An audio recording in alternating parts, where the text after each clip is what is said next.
Welcome to the Networking with Michelle podcast, the show dedicated to providing you with life strategies with a little bit of entrepreneur advice. Here we believe in the Jim Rohn quote, success is nothing more than a few simple disciplines practiced every day. Hey everyone, welcome to the Networking with Michelle show. I'm your host, Michelle Ngome. Wanted to jump in here really quick. Hopefully you caught the last episode. I felt like it was my most epic rant to date. Now, but this podcast, Networking with Michelle, it's been a great journey, but we are winding down. This is the second to the last episode. I brought my good friend Natasha to come in and interview me, and we recorded this episode in the summer, maybe June or July. This episode was supposed to come out then. Procrastination got the best of me. Here we are in September. Okay. So I wanted to let you know it is a bit dated, but still honest, all right? Still quality, good content. If you remember Natasha, she interviewed me on episode 100. So I thought it would be a good thing to bring her in again on this milestone. And at the time of the interview, I did not plan on stopping the podcast. Okay. I did not plan on stopping the podcast. So a lot has changed just in three to 4 months. I will say this, if you have questions regarding anything, these last couple of episodes, this particular episode, the next episode, please email me those questions, right? I will honor those questions. I will compile those questions into another episode. But as moving forward with this episode and the next one, it's just not going to be consistent, right? I'll upload my presentations, my speaking engagements, maybe a few announcements here and there, but it's not going to be the same, right? It's not going to be what it has been, I'll say, for the past 3 years, and obviously thugging my way through the last year. You are appreciated. You are loved.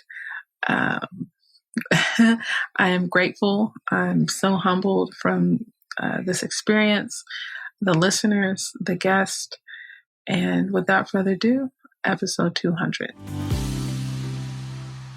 All right, we are here with Michelle Ngome, connection enthusiast and strategist, and Natasha Wade, career coach and strategist of Shadowbox Coaching and Consulting. Let's just get right down to it, Michelle. I'm afraid. You should be. I'm afraid. You should be. 200 episodes. Yes. How does it feel? Good. Can you expound, please? Use your words. It feels, it's funny because as I was preparing for this interview, I was thinking there's been a lot of inconsistencies within the consistency, and that might be the title of it.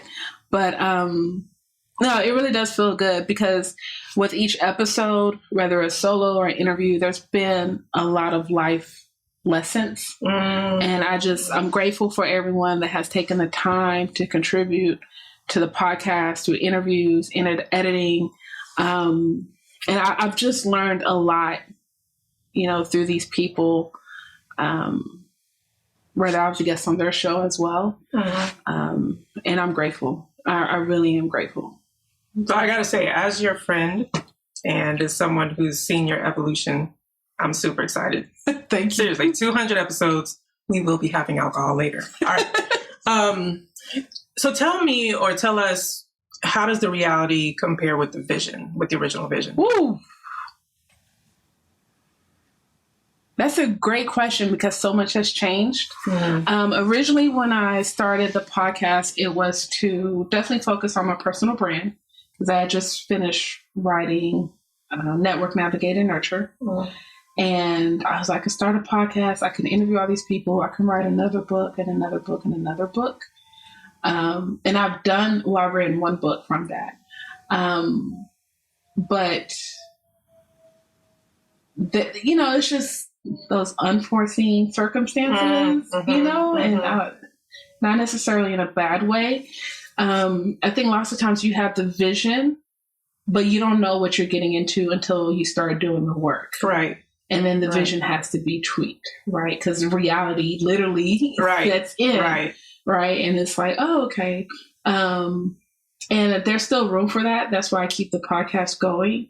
So there's things that I would have to tweak or just start another podcast specifically for this new or next strategy in my life if I was to go down that route. So what are some, tell me a little bit more about that. Like when you think about the things you've had to tweak or the things that reality has. Okay, so my original plan, if I go back to 2014, 2015, I had 3 book ideas, right? Mm-hmm. So I did Network Navigate. That's like the beginning to networking. The second book was going to be about relationship maintenance. Mm-hmm. And I go back and forth with that on my Connect with Confidence. Mm-hmm. And then the third book would be strategic collaborations, right? I want the strategic collaborations book to be more along the lines of a Dr. Dennis Kimbrough interviewing millionaires or, well-to-do people. And what I realized is that even though I have a platform, there's still a level I have to establish in order for me to get the attention of those people, right? So I feel like I need to be more established in my business, possibly income and visibility right. wise, and probably just a few other areas here and there to demand. I've definitely interviewed millionaires on my show. Like I know they're millionaires on paper. But once again, it's creating a strategy. Like if I decide to write these books, creating a strategy and being very strategic about, okay, this is the outline of the book. These are the type of people that will complement the book. Can I snag interviews from them? Right. And then I'm pitching them like, hey, this is what I'm doing. This is the book, the podcast, And then also with that, just because I interview them, if I'm consciously writing that book, that doesn't mean that interviews can be released immediately. Maybe that interview will be released with the book or after the book. So it's just little things like that. And then those are my ideas, right? But then people email me like, hey, can I get on your show? And it's you weren't even on my radar, but I love your story. So I want to accommodate you. And I know me and my audience can learn from you. So I mean, those are just, a lot of the good. A lot of the initial strategy, and that it's not forgotten. Right. It's just the win. Right. Yeah. Right. So looking at the numbers, in terms of your top 10 episodes, podcast, breakdown series, all 3 of them were in the top 10. Why do you think that series resonated so much with your audience? That's funny because I don't even look at the numbers anymore. But I really believe I've always been truthful. Like I've always been brutally honest with what the business is, right? Entrepreneurship, speaking, writing a book, podcasting, and life in general. And I think the breakdown, what do you mean breakdown? Right. Yeah. Like, what do you mean? And I'm like, podcasting is a lot of work. And yes, we can press record and run our mouth about whatever, but even then, there's still other things that go behind it, right? That I have to set aside an hour or two, and it's hard. It seems like, it's just an hour, but it's hard to schedule an hour when life is happening. And life is happening and you're tired. Yeah. And I'm tired and your guests are tired well, I want to be lazy. I deserve to be lazy. Right. But even though I'm laying on the couch, there's still that little guilt. It's like, man, I should be recording a podcast, but I'm tired. I should be doing something else business wise. And those are the moments where I had to give myself grace. And I think I was just very honest about what was going on at that time of my life. Like I was literally ran out of money. It was like this time last year, ran out of money, turned around, had 2 job offers, started working in August. My mom had knee surgery, successful surgery, but the day after it was bad, where she fainted. So she had to stay in the hospital later. So she was supposed to go like home. I want to say like outpatient surgery, but like she ended up staying in a hospital for a week. She ended up staying in a rehab facility for 4 weeks. Right. So I got this new job that I'm trying to balance me being here from 8 to 5. I'm leaving work. I'm running to the other side of town to spend time with my mom at a rehab facility, and still trying to, do whatever. And then I started the association. Right. I'm like, Michelle, what are you doing? In true Michelle mode, though. We'll get to that. But in true Michelle mode, yes. Running on E. And it was a breakdown. But let me take this back. It was the thing where podcast is the easiest thing to let go. Podcast is the easiest thing to set aside, right? And that's where the breakdown actually happens. Because I was good. I was definitely tired, emotionally fatigued, but I was like, okay, if I can take anything off my plate, what is it? Podcasting. Wow.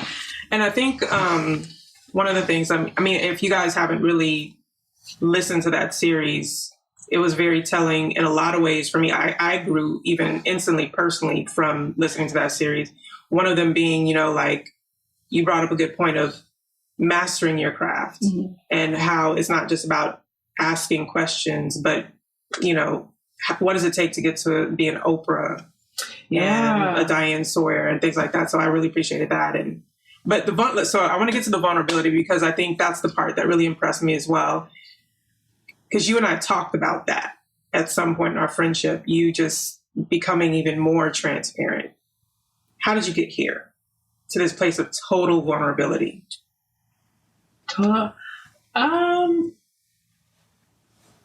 I think overall, just growing in self-awareness, which resonated through a series of bad relationships, therapy, and just talking to people, hence the connection. Everyone has a story and listening to other people's stories. And then, I didn't always have, at least in my life, I believe I didn't always have an advocate or a vocal advocate, at least not one that I can see. So I try to be that, and lots of times I don't know who is going to resonate with at that moment, but it is good to hear that from people, whether it's immediately or, 2 years down the line. So I just need it. And lots of times, and we talk about vulnerability, but then this may sound narcissistic. It's like lots of times when I'm motivating when other people feel motivated by me, it's because I'm motivating myself, right? So just trying to figure out, like, hey, you're not the only person going through this, right? This is what I'm going through. It's real life, and we're in a funny age where a lot of us are either single or in relationships, trying to create a family. And then we have these aging parents, and it's like you're trying to it's like you're trying to be all things to all people, and it's daunting and it's tasking. And I don't think there's not a lot of conversation about that. Right. So, because often I think sometimes what happens when a lot of people, especially in business, attempt to open themselves up in that way, fear sets in. Right. Did you experience any of that? When you thought about the process of becoming more vulnerable and open? But I also I'm always afraid. I think I definitely move in spite of, but I'm always afraid. I'm always second guessing. I'm deleting posts. I'm like, oh man, I shouldn't have posted that, or maybe didn't get that many likes, or I still go through those things. I still do those things.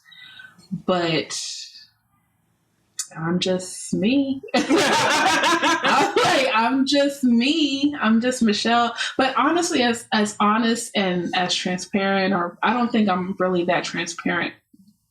I don't initiate transparency, but if you ask me a question, I'll answer it. I've always been that way. And then I think the vulnerability follows with that. But I've realized, like, especially this year, people's perception of me, I've been hearing that more and more. Mm-hmm. And I feel like there's a disconnect. Mm-hmm. So I think even with all my sincerity, people still, I don't know. It's been an interesting time. I'm trying to figure out a few things right now. So what has been sort of if you can conceptualize this, what's been sort of the business, like the material business result from you being vulnerable? Have you noticed a change in your business as you've evolved and come to that more vulnerable space? I want to say no, probably because I'm only looking at the income. No, not the way I would like. Looking at the dollars. Right. But once again, I definitely get messages from people from all over the world of like, hey, I love you, follow you, I like what you're doing and all that kind of stuff. So I'm grateful for that. And obviously, or they say that, your income is a byproduct of your impact and your influence. Mm-hmm. So just learning and growing and building from that. Awesome. So we all know the podcast is just sort of one aspect of Michelle Covve, the brand. Mm-hmm. So what are you most excited about these days when it comes to your entrepreneurial journey? I would say the association. Okay. Just because I've been big on personal brand and thought leadership. I think the association is probably one of the biggest or ultimate goals you can hit with thought leadership, up there with PhDs and all that type of stuff. And I decided to go a different route.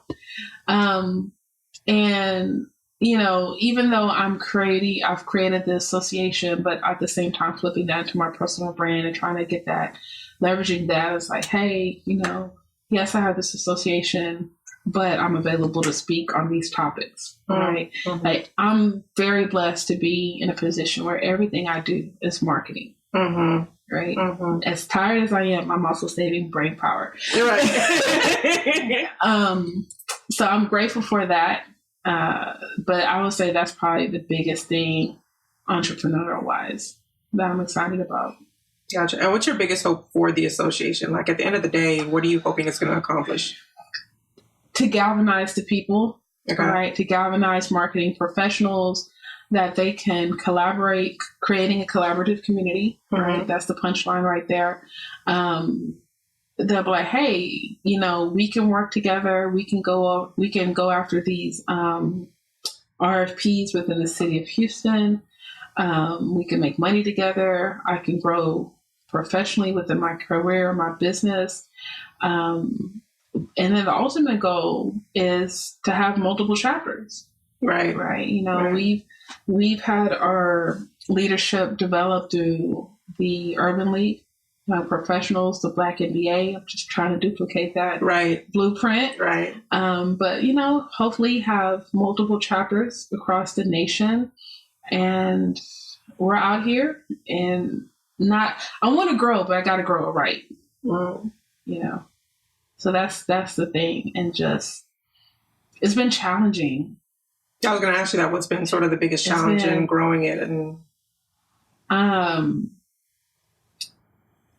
well, the biggest challenge is applying my leadership style. Right. And I believe I have a democratic leadership style, but I think what I feel is the challenge is that everyone knows me as Michelle, cool, nonchalant, laid back, and I am. But it's like there has to be that line of friendship into business. Right. And the way I want things handled. And that's the thing, as a business owner, I'm either doing stuff by myself or I'm outsourcing stuff, but when you're the founder, president with the board. Right. It's a lot of responsibility. It's a lot of responsibility. Yeah. I got to get people's input. Right. Right. I just can't go all the time. I can't move as fast as I want to move. Right. So those have been some of the biggest challenges, and just trying to be respectful of people, how they communicate, when they communicate, but still trying to get the work done. Gotcha. So during one of your episodes, which it was the episode with Edward Davis, serial entrepreneur and author, which gave me idea-gasms, by the way. That was an amazing episode. If you guys haven't listened to it, I suggest you listen to it. But you guys had a really interesting conversation about success and the definition of success. And so I want to ask you that. Tell us how your definition of success has evolved over the years. Oh, man. I think for the most part, it's stayed the same. You know, I did write a book called Success Undefined. Right. But, you know, success is really about the freedom of time. Right. Freedom of time and money. I think money's still important. Because money will create you more time in your life, right? Depending on how you utilize your money. And I say that because if you have that time and you're not stressed about money, you're able to spend time with family and friends in peace. Right. You know, you're able to do whatever you want within reason, right? We're good citizens around here. Right. We try to be. Right. Yeah, you're able to create those opportunities, right? Mm-hmm. And you're able to do those things without feeling guilty. Mm-hmm. And that's one thing one of my resolutions this year was to spend more time with people. Mm-hmm. And I went from taking one phone call a day to being on the phone all day. Right. Because I'm like, if my friend calls me, they're calling me for a reason. And I don't know what they're going through. Mm-hmm. And there's been times when I've reached out to people and they weren't available, you know, and I had a breakdown. Wow. And that's, you know, one of the reasons why I started therapy. Or it was at that point I realized I needed to start therapy. But yeah, and it's like, I want to be available to people. I want to be able to celebrate with people. So that's what I'm on right now. And to me, you know, that is success, to have the freedom, and the liberty, the ability to spend time with family and friends, without the time constraints, without the financial constraints. Mm-hmm. And I love that because I think no matter what definition of success you hear, it all comes down to that. Like, I think everybody ultimately wants to be the ultimate designer of whatever their life is, of their lifestyle. And they don't want anybody interjecting their ideas. So that's cool. So there's an interesting quote that I pulled, and I want to ask a question after that. So it's from Audre Lorde, Black poet and activist. She said, "If I didn't define myself for myself, I would be crunched into other people's fantasies for me and eaten alive." So in that light, I want to ask you, how do you feel others see you and how do you wish to be seen? Yeah, so that's definitely something I've been struggling with, as I mentioned earlier. I think people see me bigger than what I am, right? But then there's that difficulty of not selling myself short. So one thing I struggle with is, at least personally, it's like just being single and dating, and what does that look like? Right. And trying to determine what I want, who I want, and all of those things. But I think so many people just see me as a business only person. Right. It's hard to penetrate that, you know, and it's like, I go out, I enjoy my life. Clearly. You know, but once again, if it's not on social media, it doesn't exist. Right. If it's not on social media, no one knows. And it's like, come on, people. Right. Right. You know, so that's one thing I've been struggling with, or trying to understand more, right? Why do people see this or think this way about me? But I want people to know, you know, I'm a caring person. I care about people at the core. I care about business. And things that go under that, you know, education, economic development within the community. But I want people to know me as a caring individual, and as an advocate in a nutshell. So, yeah. Awesome. So when it comes to business, what are like 1 to 2 irrefutable keys to success in entrepreneurship? Like, if you don't do these 2 things, you're dead in the water. If you do them, you have a high likelihood of success. Right. So 1 is listening, right? So you have to listen to people, what their needs and wants are, to make sure that your product or service aligns. Because if you're not listening to them, you're not going to sell. Right. And then 2 is revenue / cash flow. Right. And I put that because, and I talk about this pretty often, and a lot of people in business in general, side hustler, corporation, they make money at the end of the year. Well, oh, I made 100,000. Right. But if you don't have cash flow, right. If you don't have steady, like if you're not making $10,000 a month, right, you're in trouble. Or maybe a little less, right? 8, 9, something, whatever. But yeah, if you're not making $10,000 a month, you're in trouble. Now, if you're making, $3,000 1 month, $5,000 month 2, $15,000 month 3, maybe because you launched a new product, and then it goes back to $5,000. Like, you're probably in trouble. You're probably behind on bills. But when you get to, end of December, you calculate, it's like, oh, I made 120,000. Like, you didn't see any of it because your income levels each month varies, right? And they're dipping or whatever. So I try to tell people cash flow is really, really important. It's the lifeline of your business. And even as a professional, paycheck to paycheck, right? It's income, outcome. It's the same thing. So it applies either way, but yeah. Cool. So we're going to switch gears a little bit because you said that I could ask anything I want. So this is what happens when you hire the right and wrong person. Exactly. When you hire the most nosiest person in the world. So how's it been for you and I think you brushed upon this a little bit, how's it been for you to pursue love while also being relentless at business? I have my moments.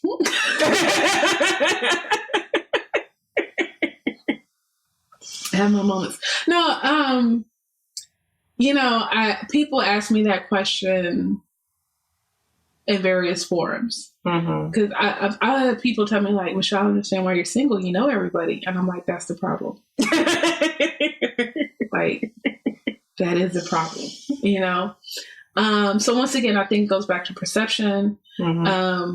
People know me as a business person and not knowing how to have that conversation with me or to switch that and have that conversation with me. Because I feel like I'm having conversations with a lot of people, but I have my moments of slowness. Right. And I'm at a point where, look, if you don't tap me on the shoulder and be like, hey, I like you, I don't know. Because I never want to assume, everyone that I can't assume everyone that approaches me or wants my business card likes me. Then we're having another conversation about me being narcissistic. Right. Right. So we're going to talk about me being clueless. We're going to talk about So I have my moments. The thing is, I'm trying to, how do I say this? Just say it. Vulnerability. Hashtag. I don't like a lot of people. Okay. Right. And not saying that in a negative way, but I could be attracted to someone, but that doesn't necessarily like, hey, I want to get to know this person. I would like to go on a date. Like that, that feeling doesn't hit me often. So it's very rare if I'm in pursuit of. And if I am, I'll own up to it, but that's very rare. And then I get hyper focused, right? So, if I like you, I'll tell you, right? If I feel like things are aligned, I'll tell you. But like, if you like me, I need you to tap me on my shoulder and tell you straight up. I'm like, hey girl. Yeah. I'm like, oh, okay, cool. What's going down? Okay, cool. That's what you want me to do? Okay. Right. Where we go? Okay, I'll be there. Right. Okay. So I think that kind of brings me to my next question. It's a great segue because, or at least there's a perception, maybe, or at least my perception, that it's a different thing when you're in a relationship with an entrepreneur versus an employed person. Like, so for you, what do you think someone entering a relationship with an entrepreneur, what should they know? What should they be prepared for? The roller coaster. the roller coaster. Right. And always. I think they should be prepared for a busy schedule, right?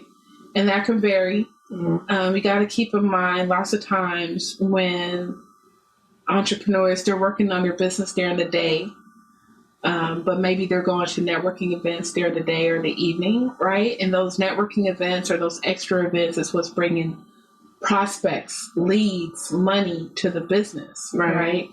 And, you know, I work during the day at a law firm, and I can see how people do 8 to 5, go to bed and do it again. Like, I didn't understand that 10 years ago, but this year, I'm like, oh, yeah. I mean, when I get home, if I come straight home, 5:30, cook, eat, 7 o'clock, I'm sleepy. Right.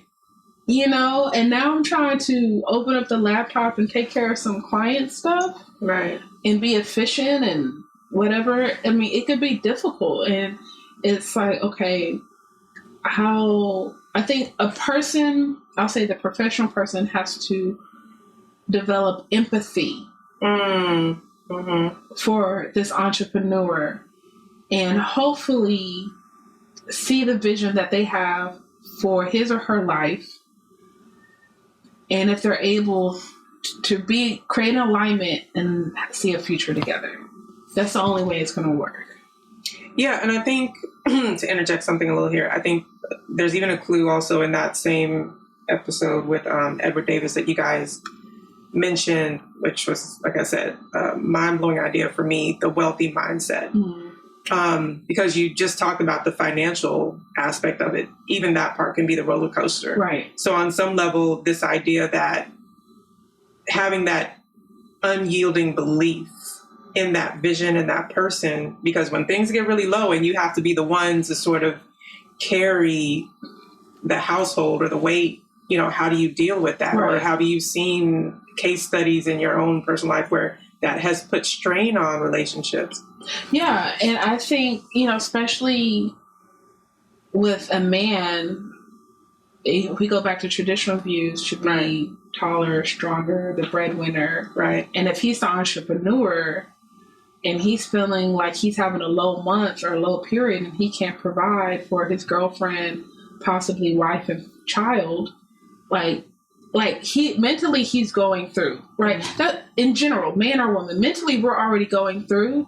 And if you're my partner, like I don't have time. Right. Like I don't have time to battle with you right now. Right. You know, and one thing I've said in previous relationships, I was like, I can't, you know, as a Black woman, right?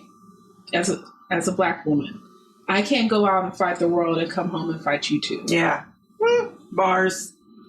I just can't. Right. You know, and I believe our Black men probably have the same sentiment. I'm not discrediting them. I love them. But as a Black woman, I can't go out, fight the world, and all of that coon-foolery that goes out there, just foolishness. Right. And then now I got to come home and fight you over some minute bullshit.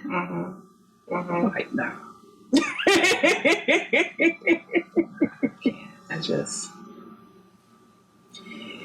So in terms of, because people, of course, the buzzword continues to be work-life balance. And again, we all know you as Michelle, the no sleep soldier.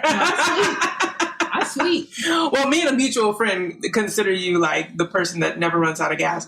Like, so how are you deciding what to say no to and what to say yes to these days? Well, it depends on the decision or opportunity, I do have a decision map where I ask myself a series of questions. What are my short-term goals, my long-term goals?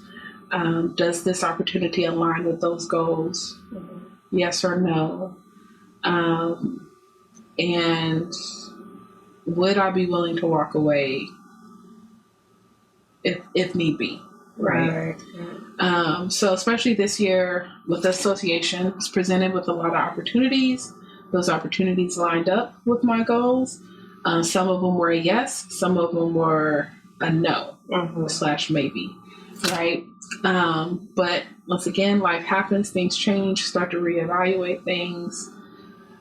So I have learned that I have to trust myself when all the information is presented at the table. I made the best decision at that moment. Because I used to be one of those people like, oh man, I made the wrong. Like 6 months later, I made the wrong decision. Buyer's remorse decision. Yeah. 9 months later, man. And it's like, but I had all the information at that time that allowed me to make the best decision at that moment. Right. And I have to trust myself and my judgment that I would do it again and again. And even tomorrow, if I'm presenting with another option, I'm going to make a good decision. So that's the thing. But I take my breaks. I don't go out to a lot of networking events. And right now, a lot of it's relationship maintenance. A lot of it's, having lunches and coffees and spending time with people. The stuff you don't see on social media. I'll be out here in these streets. A lot of it's that, it's the phone calls. I think it was by the time this publishes, maybe a month or two ago, they had the Black Expo. They had the reception, the networking event on the Thursday. The mayor had an event. Like it was women's business conference. It was a lot of stuff, and people were literally texting me like, "Where are you? You ain't here? Which event?" In my bed. Listen, at home on the couch, right, chilling. And I need my space. I need to regroup, just like anyone else. But when I do go out, hopefully you have all of me. I'm present. So I just had to learn that. And I love that because, let it be, let the record show that we're actually talking about this concept of building your empire without burning out at the end. Because there, in media, in all of the, the subject matter experts, walls and everything, it's pretty much work until you die. But you can rest and grind. Right. Okay. So to bring all this together, close it out. Oh, it's still early. Go ahead. But still. So let's just say that, you've lived your life. All of these things have come together. When Michelle Ngome is crossing over to the other side of life, how does she want to be remembered? I want to be known as a caring, loving person that advocated for people, advocated for Black people, my Cameroon community, right, which I'm starting to invest more in. Women, I said that already, education, the economic development of African Americans. That's important to me. I'm branching into doing more advocacy work within the LGBTQ. That's been interesting. But just loving, caring advocate. And those are the things that matter to me. All right. Couldn't have said it better. That's it. Listeners, it's a wrap. Enjoy.